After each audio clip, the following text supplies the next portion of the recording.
তো বন্ধুরা, আমি যেখানে দাঁড়িয়ে আছি এটা হলো সোনাপুর ইউনিয়নের ভিতরে নাগরফাটারির চর। তো আমার পাশে যাকে দেখতেছেন খুব অসহায়, ওনাকে সবাই চিনেন। তো বন্ধুরা, পিছনে যে ঘরটা দেখতেছেন ভাঙাচুর একটা ঘর। বৃষ্টি আইলে ঘরটার ভিতরে থাকতে পারে না, ঘরের ভিতরে একটা পালা কিলা কিছু নাই। তো একদম আমার বাড়ির পাশে আমার পরিচিত। তো কোনো হৃদয়বান ব্যক্তি, কোনো দয়ালু ব্যক্তি যদি একটু সহযোগিতা করতেন, যে আমি একবার টিন দুমু, কোনো ভাই যদি বলেন যে আমি 1 কোটি বাগার টাকা দুমু, আরেক ভাই যদি বলেন যে আমি 1 কোটি রূপার টাকা দুমু, তো আপনাদের সহযোগিতায় গড়টা হইতো।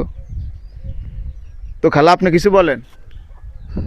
বাবা, আমার আমার আমি একজন অসহায় মানুষ।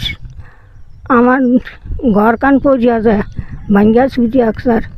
আমি বৃষ্টি কাটা লাইলে বান বাতাস আইলে আমি এক কোনা দেয়া বইয়া তাই আমার দিকে যদি কোনো স্বভাবিকতা করতা, তোমার করে হাত উড়িয়ে দয়া করতাম।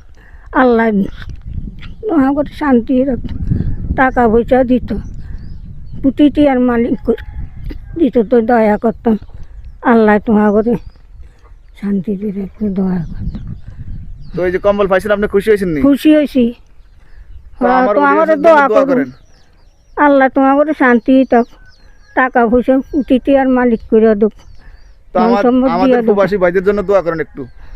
আল্লাহ তোমার করে শান্তি থাক, আল্লাহ শান্তি রাখ, টাকা পয়সা।